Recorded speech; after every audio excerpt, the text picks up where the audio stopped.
solo un capítulo. Está bien condensado toda la enseñanza y mucho había para meditar en las distintas partes y enseñanzas de esta carta. Entonces, vamos a continuar nuestro avance en la recta casi final. Hoy comenzamos con el versículo 17, pero vamos a hacer, como hemos hecho habitualmente, la lectura completa de la carta. Vamos a hacer en esta tarde la lectura antifonal. Un versículo yo, uno ustedes, y el último lo leemos juntos. Más bien los dos últimos, la doxología, los leemos juntos. Judas, siervo de Jesucristo y hermano de Jacobo, a los llamados, santificados en Dios Padre y guardados en Jesucristo. Misericordia y paz y amor os sean multiplicados. Amados, por la gran solicitud que tenía de escribiros acerca de nuestra común salvación, me ha sido necesario escribiros exhortándoos que contendáis ardientemente por la fe que ha sido una vez dada a los santos. Porque algunos hombres han entrado encubiertamente, los que desde antes habían sido destinados para esta condenación, hombres impíos que convierten en libertinaje la gracia de nuestro Dios y niegan a Dios el único soberano y a nuestro Señor Jesucristo. Mas quiero recordaros, ya que una vez lo habéis sabido, que el Señor, habiendo salvado al pueblo, sacándolo de Egipto, después destruyó a los que no creyeron, y a los ángeles que no guardaron su dignidad, sino que abandonaron su morada, los ha guardado bajo oscuridad en prisiones eternas para el juicio del gran día. Como Sodoma y Gomorra, las ciudades vecinas, las cuales de la misma manera que aquellos, habiendo fornicado e ido en pos de vicios contra naturaleza, fueron puestas por ejemplo, sufriendo el castigo del fuego eterno. No obstante, de la misma manera, también estos soñadores mancillan la carne, rechazan la autoridad y blasfeman de las potestades superiores. Pero cuando el arcángel Miguel contendía con el diablo, disputando con él por el cuerpo de Moisés, no se atrevió a proferir juicio de maldición contra él, sino que dijo: el Señor te reprenda. Pero estos blasfeman de cuantas cosas no conocen, y en las que por naturaleza conocen, se corrompen como animales irracionales. Ay de ellos, porque han seguido el camino de Caín, y se lanzaron por lucro en el error de Balaam, y perecieron en la contradicción de Coré. Estos son manchas en vuestros ágapes, que comiendo impúdicamente con vosotros se apacientan a sí mismos, nubes sin agua, llevadas de acá para allá por los vientos, árboles otoñales sin fruto, 2 veces muertos y desarraigados, fieras ondas del mar, que espuman su propia vergüenza, estrellas errantes para las cuales está reservada eternamente la oscuridad de las tinieblas. De estos también profetizó Enoc, séptimo desde Adán, diciendo: He aquí vino el Señor con sus santas decenas de millares, para hacer juicio contra todos y dejar convictos a todos los impíos de todas sus obras impías que han hecho impíamente, y de todas las cosas duras que los pecadores impíos han hablado contra él. Estos son murmuradores, querellosos, que andan según sus propios deseos, cuya boca habla cosas infladas, adulando a las personas para sacar provecho. Pero vosotros, amados, tened memoria de las palabras que antes fueron dichas por los apóstoles de nuestro Señor Jesucristo, los que os decían: en el postrer tiempo habrá burladores, que andarán según sus malvados deseos. Estos son los que causan divisiones, los sensuales, que no tienen al Espíritu. Pero vosotros, amados, edificados sobre vuestra santísima fe, orando en el Espíritu Santo. Conservaos en el amor de Dios, esperando la misericordia de nuestro Señor Jesucristo para vida eterna. A algunos que dudan, convencerlos. A otros salvad, arrebatándolos del fuego, y de otros tened misericordia con temor, aborreciendo aún la ropa contaminada por su carne. Leamos juntos. Y a aquel que es poderoso para guardaros sin caída y presentaros sin mancha delante de su gloria, con gran alegría, al único y sabio Dios, nuestro Salvador, sea gloria y majestad, imperio y potencia, ahora y por todos los siglos. Amén. Muy bien, vamos a considerar en esta oportunidad desde el versículo 17. Algunas Biblias que colocan títulos, va a aparecer allí el título de amonestaciones y exhortaciones. Y pareciera ser que hay un enfoque del escritor de una manera más directa a los receptores de la carta. Vemos allí las palabras, pero vosotros, amados. Ya lo habíamos encontrado en el versículo 3, cuando dice, amados, por la gran solicitud que tenía de escribiros.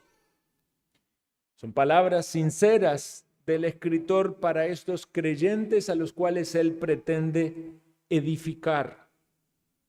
Hubo una necesidad de escribir esa carta con cierta premura. Posiblemente él había pensado hacer un tratado más largo, pero la situación con los falsos maestros, con las falsas doctrinas, requirió que él escriba esta carta para que los hermanos sean conscientes del peligro que había con estas personas en la congregación.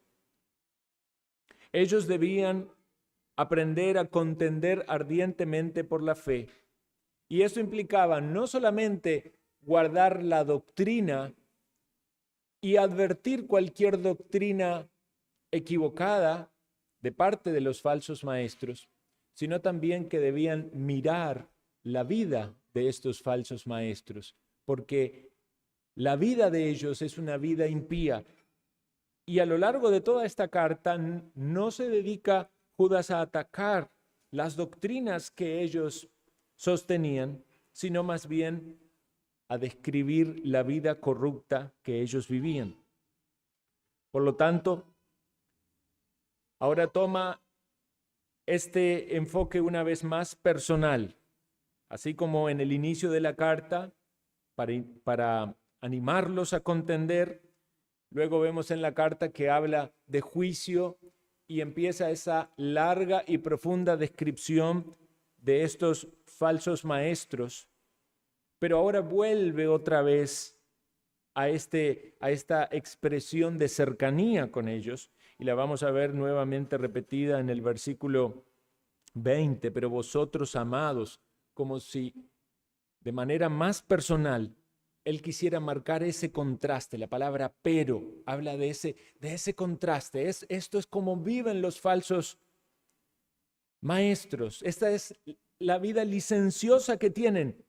Pero ustedes, que son amados por Dios, ellos son engañadores, ellos no son creyentes, pero ustedes, que son verdaderos creyentes, deben saber cómo enfrentar esta situación. Nosotros somos instruidos entonces, hermanos, también por esta epístola.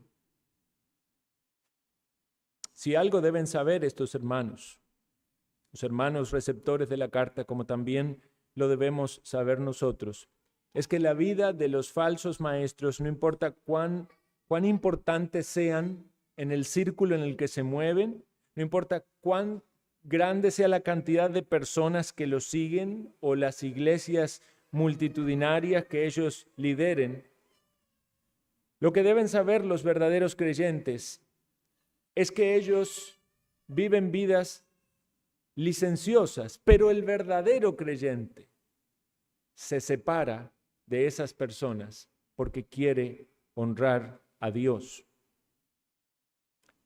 Notemos también esta palabra o esta frase. Tened memoria, dice en el versículo 17. Tened memoria.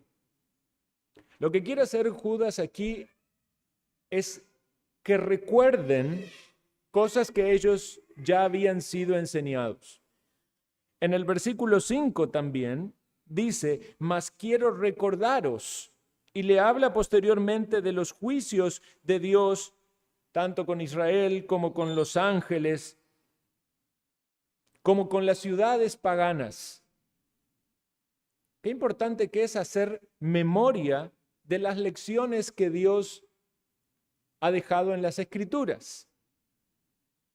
A veces uno está leyendo el Antiguo Testamento y puede tropezar con el pensamiento de qué pereza, ¿para qué me sirve leer de todas estas historias y estos personajes? Pero veamos cómo el Nuevo Testamento, cuando nos enseña, nos transmite el mensaje de la palabra de Dios con exhortaciones, con llamados a consideración de nuestra vida, con cambios.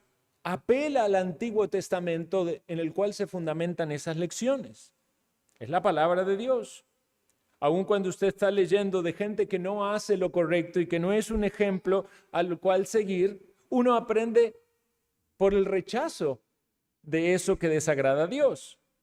Cuando leemos sobre Sodoma y Gomorra, sabemos que es el juicio de Dios sobre esas ciudades porque vivían impíamente. Cuando leemos de la historia del pueblo de Israel y vemos sus tropiezos, nos damos entonces cuenta del amor, de la fidelidad de Dios, de la rebeldía de ellos, de la necesidad que había de un Salvador.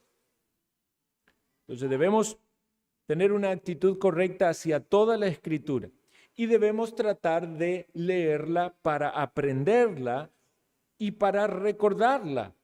Ese debe ser nuestro esfuerzo en nuestras lecturas bíblicas. Hoy hablábamos de la importancia de leer la Biblia en el día del Señor para prepararnos para la adoración.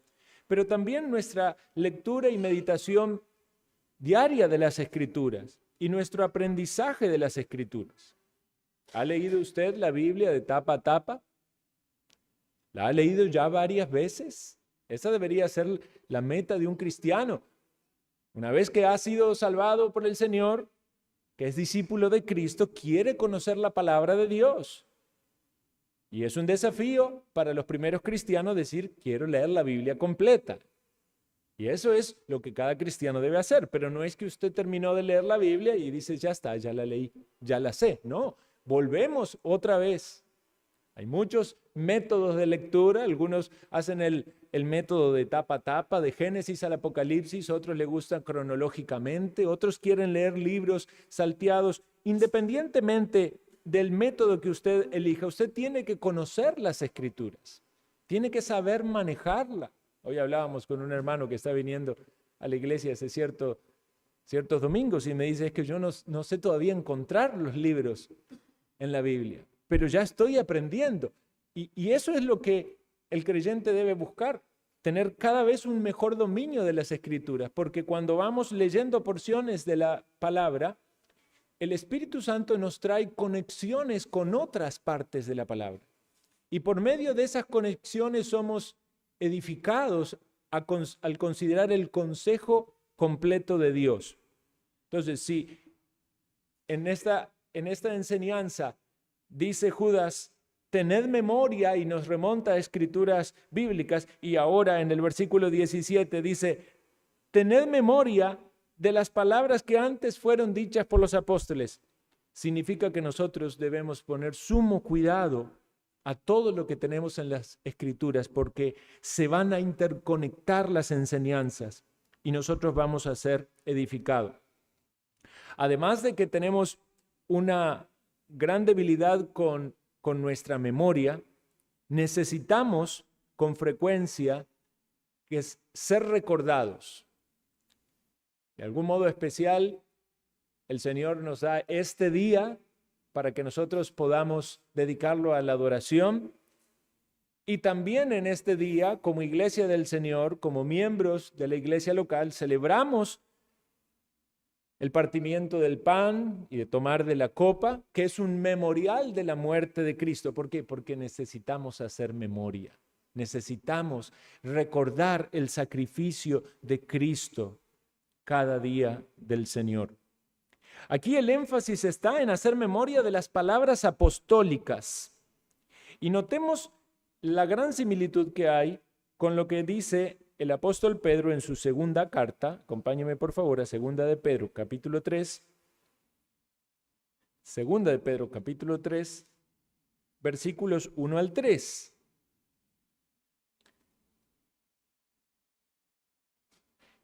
Dice así: amados, esta es la segunda carta que os escribo, y en ambas despierto con exhortación vuestro limpio entendimiento, para que tengáis memoria de las palabras que antes han sido dichas por los santos profetas, y del mandamiento del Señor y Salvador dado por vuestros apóstoles. Sabiendo primero esto, que en los postreros días vendrán burladores, andando según sus propias concupiscencias. Noten que estos versículos que leemos aquí en 2 Pedro son muy parecidos a la expresión que utiliza Judas en su carta. Judas dice: haced memoria de las palabras de los apóstoles del Señor y Salvador. Habíamos mencionado en el inicio de la carta que este Judas que escribe, entendemos que es el medio hermano de Jesús, hermano también de Jacobo, de padre y madre, y medio hermano de Jesús por parte de María. Y entonces él dice: hagan memoria de las palabras de los apóstoles. Evidentemente él no está incluyéndose en el grupo de los 12 llamado por el Señor. Sin embargo, él fue un líder importante en la iglesia primitiva y por eso también tenía autoridad para poder enseñar. Pero él hace referencia a las palabras de los apóstoles, porque la Escritura nos habla de los apóstoles como aquellos que establecieron la doctrina. De hecho, la expresión es en la doctrina de los profetas y de los apóstoles. El apóstol Pablo, en Hechos capítulo 20, antes de ir a Jerusalén, que reúne a los ancianos, les dice de la siguiente manera, versículo 29, porque yo sé que después de mi partida entrarán en medio de vosotros lobos rapaces que no perdonarán al rebaño. Entonces lo que vemos es que los apóstoles ya habían anunciado que iban a venir falsos maestros, falsos profetas. Y así como los apóstoles lo enseñaban y advertían a las iglesias del Señor, aquí también Judas está llevando nuestra memoria, la memoria de los lectores, a las palabras de los apóstoles, para que la iglesia cimentada sobre esa doctrina advierta también los peligros que hemos de enfrentar. No es raro que tengamos que repetir muchas veces las mismas enseñanzas. Nosotros necesitamos oír muchas veces las mismas enseñanzas. Pensemos tan solamente los padres, ¿cuántas veces tenemos que repetirle a nuestros hijos ciertas cosas que pareciera ser que cuesta que entren en su mente y que las pongan en práctica? Sí, ciertamente tiene que haber disciplina y tiene que haber corrección, pero en muchos aspectos también hay una gracia que nos lleva a ser repetitivos. ¿Te lavaste las manos antes de comer? No, vaya al baño, lávese las manos. ¿Te limpiaste los pies antes de entrar? No, salga afuera, límpiese los pies. También en lo espiritual necesitamos volver a oír las mismas cosas. Por eso es tan importante lo que hablábamos en la mañana de venir bien dispuestos a la casa de Dios. Porque si no, puede haber un cierto orgullo en nuestro corazón que diga: ay, otra vez el mismo capítulo van a enseñar. Sí, lo necesitamos. Volvemos a las mismas verdades en las Escrituras, porque ¿quién puede decir que ya las está practicando de una manera perfecta?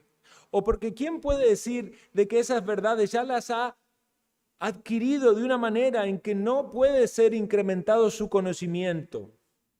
Pero sabemos que la palabra de Dios es palabra viva. Aun cuando hemos leído tantas veces ciertos versículos, Dios vuelve a traernos enseñanzas de esos mismos textos.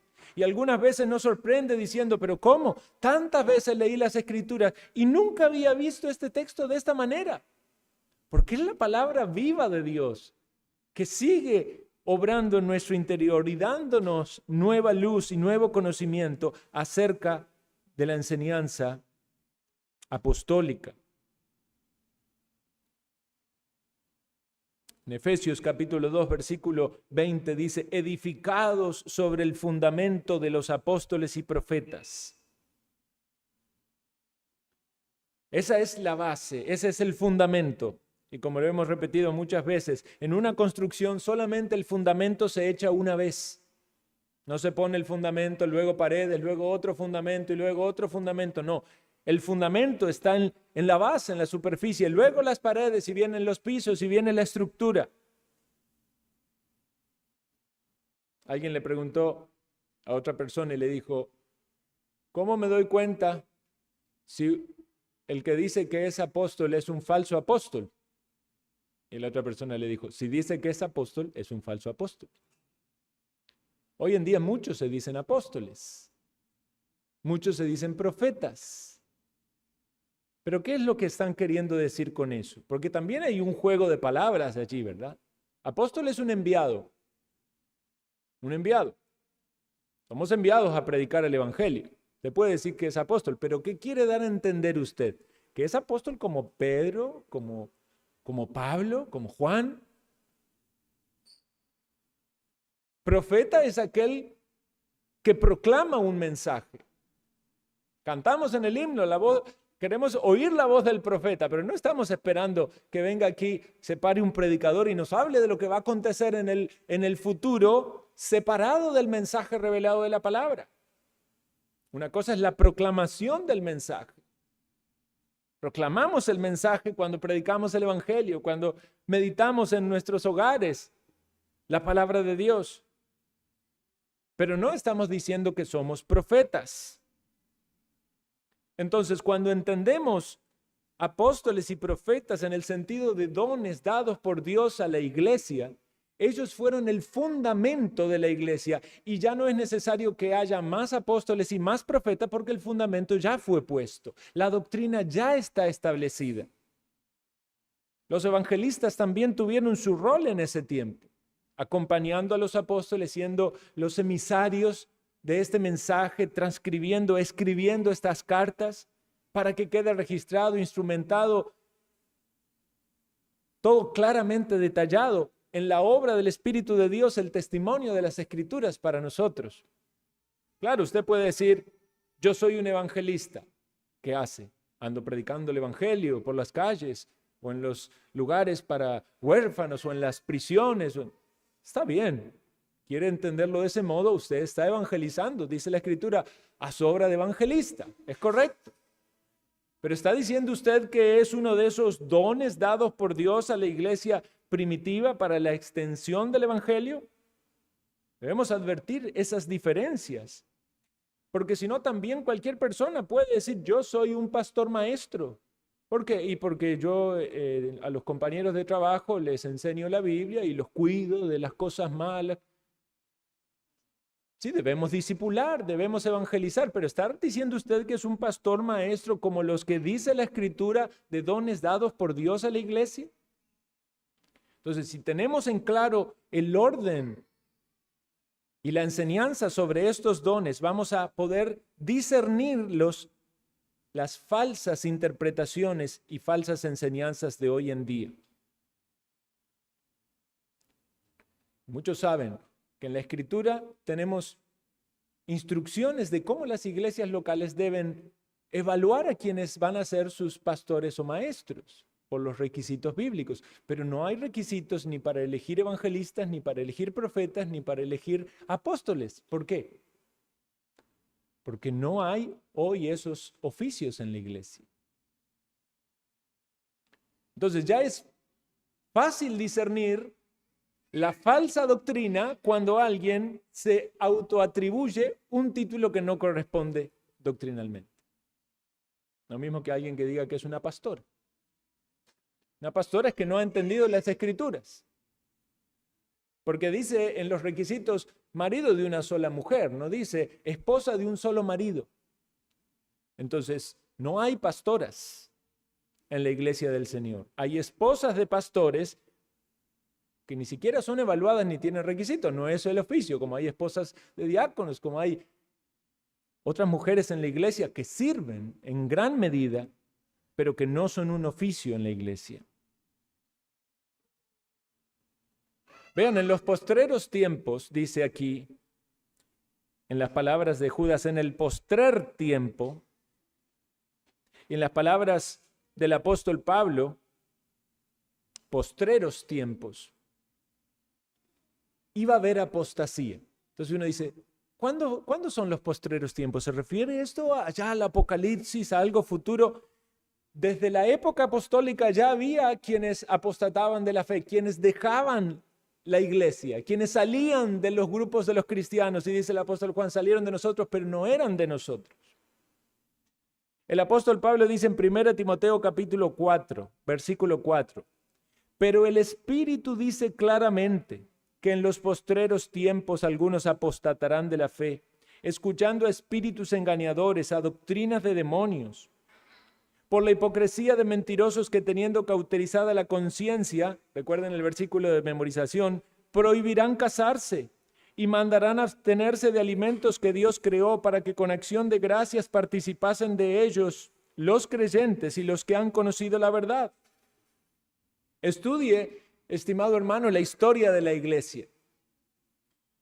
Después de que murieron los apóstoles, quedaron algunos discípulos que se mantuvieron allí firmes, sostuvieron la verdad. Pero ya vemos después del tercer siglo cómo empiezan a surgir, desde el primer siglo, segundo siglo, tercer siglo, todas esas series de herejías, de estos falsos maestros. Aún la misma iglesia que iba adquiriendo su forma organizacional y vinculada con el Estado fue desviándose y añadiendo un montón de cosas que se salían de las Escrituras. El culto a los santos, doctrina del purgatorio, veneración de María. La historia de la iglesia cristiana es una historia de múltiples falsos maestros. Y el camino de la ortodoxia es un camino muy angosto, con líneas bien marcadas, delimitadas. La historia de la iglesia ha transitado por todos los extremos, se ha descarrilado para un lado y para el otro. Pero la ortodoxia, los que se mantienen aferrados a la palabra de Dios, a la doctrina apostólica, algunas veces fueron mayoría, en algunos casos fueron muy pocos. Sabemos lo que pasó previo a la Reforma Protestante. Ahora vamos a escuchar mucho de esto en la conferencia. Pero Dios guarda su iglesia, Dios guarda su pueblo, aun cuando vienen los falsos maestros, aun cuando vienen todos estos engañadores. Dios cuida de su pueblo. Y lo que uno piensa en medio de este mundo tan contaminado, con tantas herejías y con tantas falsas doctrinas, es que Dios sigue guardando a los suyos. Hay gente que es de Cristo y está allí en medio de esas iglesias tan contaminadas. Y saben que ellos están oyendo y están viendo, y hay algo que no les cierra, que no está bien. Es el Espíritu de Dios que los está incomodando en medio de esos lugares donde no son cuidados, no son pastoreados, no son llevados a la sana palabra de Dios. Algunos van a tener que salir de allí. Yo hablaba con un hermano que me comentaba de las luchas en su iglesia, de que él quiso enseñar algo sobre los dones y se paró uno y le dijo, todo lo que dijo el hermano está equivocado. Evidentemente, aquellas iglesias que no tienen la doctrina bien definida, que están ahí como en un limbo, ¿verdad? Donde no se define bien qué es lo que se cree, va a haber mucho más probabilidades de que allí haya falsos maestros. No podemos decir que nunca vamos a tener problemas con esto, pero el hecho de que una iglesia tenga una confesión de fe y diga esto es lo que creemos y rechazamos, eso ya deja por fuera numerosas falsas doctrinas. Por eso creemos que es beneficioso para nosotros como iglesia tener una confesión de fe histórica a la cual nos adherimos.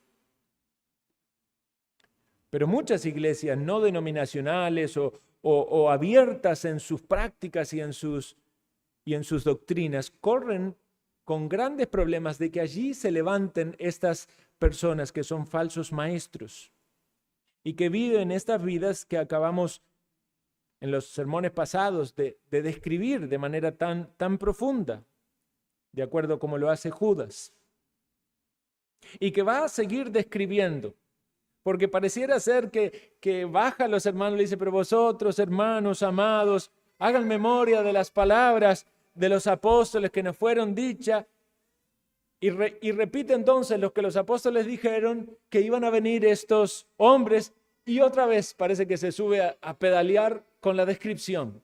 Otra vez, ¿cómo son? Burladores. ¿Otra lista viene, Judas? Pareciera que sí. Burladores, dice, que andan según sus malvados deseos, que causan divisiones, sensuales que no tienen el espíritu. Parece ser que es tan importante para Judas llegar a la convicción de que en su carta él los está describiendo bien, que a pesar de que ha hecho muchas listas con figuras literarias, con imágenes, los hemos leído, ¿verdad? Con conexiones y asociaciones con pecados de gente en el Antiguo Testamento, como el camino de Caín, el error de Balaam, la contradicción de Coré, pero otra vez vuelve a hacer una lista de descripciones de cómo estos hombres viven. Y la primera que tenemos allí es burladores. Burladores. Vean, la burla no es nada bueno, ¿verdad? Si usted como niño experimentó eso de que sus compañeritos se burlen de usted, usted sabe lo que se siente. O quizás usted estuvo del otro lado, del grupito que se burlaba de aquel que se había caído o del que le pasó algo, algún tipo de vergüenza. Pasa mucho con los niños, de que se tropieza uno, se golpea y todo el resto se burla. Y eso es porque hay maldad en el corazón humano. Porque la burla no es más que la risa, el deleite o hacer mofa de lo malo que le acontece al otro, de los fracasos ajenos. Y esto no se da solo en los niños, también se da en los grandes. Y a veces más bien cuando aquel que se burla le pasa algo malo, hoy hablan de eso, ¿verdad? En los videos de las redes, el karma, dice, porque se burló de alguien, iba ahí manejando y se burló del otro por el carro que tenía y ¡pum! Chocó. Karma instantáneo, dice. Que se burlan, están ofendiendo y gozándose del fracaso o el dolor ajeno. Esa es la manera en la que estas personas actúan, los falsos maestros. En el contexto de la epístola de Pedro, ¿saben cuál era la burla que ellos hacían? Se burlaban de los creyentes acerca del cumplimiento de la promesa. Dice, ¿dónde está la promesa de su advenimiento? ¿Cómo nos dijo el Señor que iba a venir? Y le dice, todas las cosas están iguales desde el día en que durmieron. Los padres permanecen igual desde el principio de la creación. Oigan, son maestros y se están burlando de las promesas del Señor. Y se burlan de los creyentes como si ellos estuvieran entonces en el fracaso y en la decepción de que la palabra de Dios no se cumple. Piensen por un momento, son instrumentos de Satanás, queriendo causar desánimo en el creyente, queriéndole hacer pensar a usted que Dios no es fiel, que sus palabras no se cumplen, que usted tiene que abandonar la fe, pero lo van a hacer de una manera tan astuta, porque ellos no pierden su estatus de maestro, de enseñadores o de influencia, sino que lo que van a hacer es que usted les siga a ellos en su fe y en su Dios totalmente ajena a la verdad de la palabra. Y así los arrastran a esperanzas terrenales y falsas, lejos de la esperanza que Dios da. Entendamos lo que dice Judas. Ellos son movidos por sus malvados deseos. Quieren causar mal. Por eso se burlan de aquellos que siguen al Señor y su palabra, porque quieren causar tristeza, quieren hacerles tambalear en la esperanza que tienen. Qué terrible pensar eso, que en una iglesia del Señor haya alguien así. Por eso es tan importante en la iglesia del Señor que haya disciplina bíblica. No solamente por las falsas doctrinas, las cuales pueden ser detectadas, y una persona entonces que está enseñando herejía debe ser disciplinado bíblicamente. Y si la persona no se retracta de su herejía, debe ser excomulgado porque no sigue en los parámetros doctrinales, pero también por la vida que tienen. Porque quizás la herejía sea muy sutil, pero la vida licenciosa debe llevar a una disciplina eclesiástica. Notemos que una de las malas obras que estos hacen a la luz de este pasaje de Judas, versículo 19, es que causan divisiones. Divisiones en la iglesia del Señor. Cuando usted piensa en divisiones en la iglesia del Señor, ¿recuerda alguna iglesia del Nuevo Testamento? ¿Se acuerda lo que pasaba en Corinto, verdad? Había divisiones. Muy posiblemente en Corinto había falsos maestros.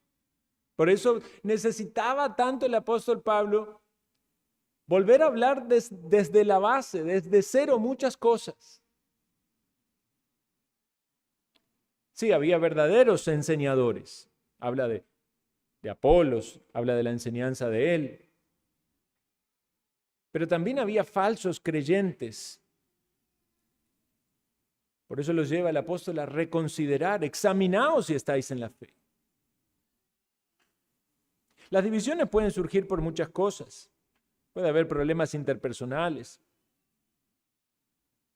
Puede haber alguna clase de partidismo en la iglesia. Puede haber diferencias de doctrina o de práctica. Pero estos hombres son instrumentos de Satanás en dividir a los creyentes. Por eso, hermanos, como iglesia local debemos trabajar por la unidad. No solamente estar unidos en la doctrina que confesamos, profesamos, sino también tener una unidad en nuestra relación, en nuestra comunión como iglesia. Debemos cuidarnos de no ser divisivos. Eso es un pecado serio porque afecta a la iglesia de Dios, a la esposa de Cristo. En Tito capítulo 3, versículo 10, la instrucción de Pablo a Tito es: al hombre que cause divisiones, después de una y otra amonestación, deséchalo. Pareciera ser este el parámetro de alguien que pudiera llegar a ser un falso maestro en la iglesia si es que no se toma tiempo. Es divisivo, hace su partido, enseña sus cosas, vive de su forma, pero no se trata a tiempo. Posiblemente muchos de los falsos maestros que andan hoy en día en las iglesias y los ministerios hayan actuado de esta manera, pero no hubo disciplina eclesiástica en alguna de esas iglesias a las que pertenecieron. Notemos también otra descripción. Dice que son sensuales. La palabra allí en el original es que andan bajo sus lujurias, bajo la influencia de sus pasiones y apetitos pecaminosos.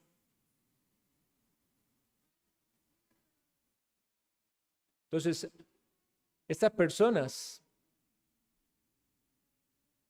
buscan satisfacerse en sus deseos y hay inmoralidad en sus vidas. Muchos de ellos viven vidas secretas, vidas dobles. Algunos tienen en estas mega iglesias, ¿verdad? Un estatus que es prácticamente que inaccesible. No saben ni, ¿verdad? No, vive en su mansión, tiene su avión privado, está con un montón de gente, pero no rinden cuenta a nadie.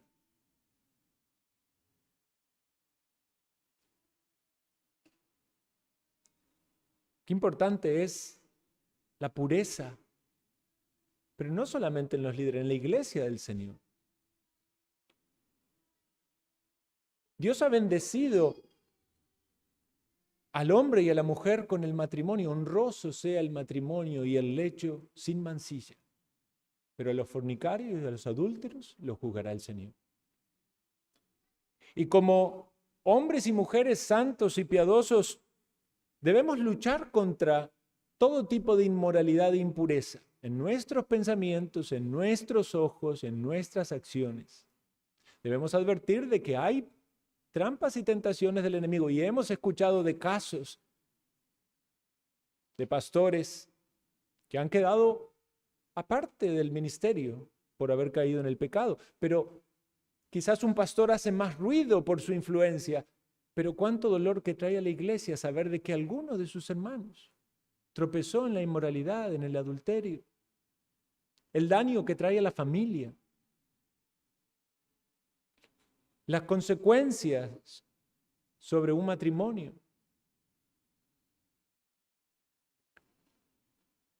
No solamente debemos orar para que el Señor guarde a los líderes, sino nos guarde de manera personal cada uno de nosotros y en nuestros matrimonios, para que haya victoria frente a todos estos ataques del enemigo que desde la niñez ya empieza a sembrar sus tentaciones y sus engaños con el mundo. Ese es un mundo corrompido, hermanos. No estamos tan lejos de Sodoma y Gomorra. Y debemos advertir estas cosas para actuar a la luz de lo que nos enseña la palabra y ser guardados del mal. Vean, la última descripción que utiliza aquí Judas es categórica. No tienen el Espíritu. No son creyentes. El Espíritu de Dios habita en los creyentes. Y puede ser que hayan tenido algún tipo de experiencia religiosa al punto tal de que alguien pudiera confundirlos con verdaderos creyentes, pero no lo son.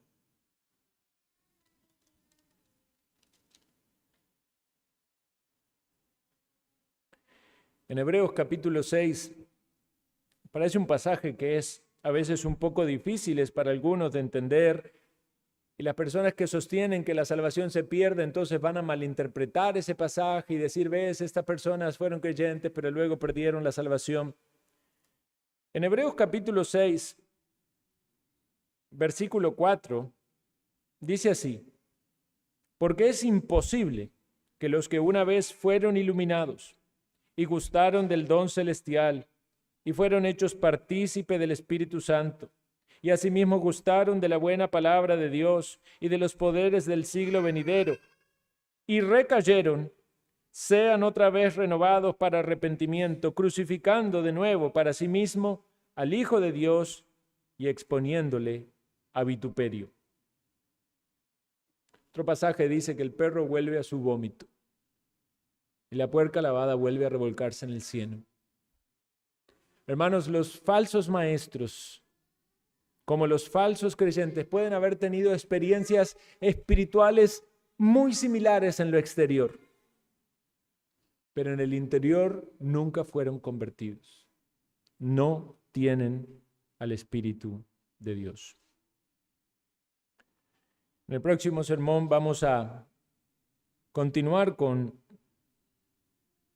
lo que nos dice el versículo 20. Pero vosotros, amados, edificados sobre vuestra santísima fe, orando en el Espíritu Santo. Vamos a terminar aquí.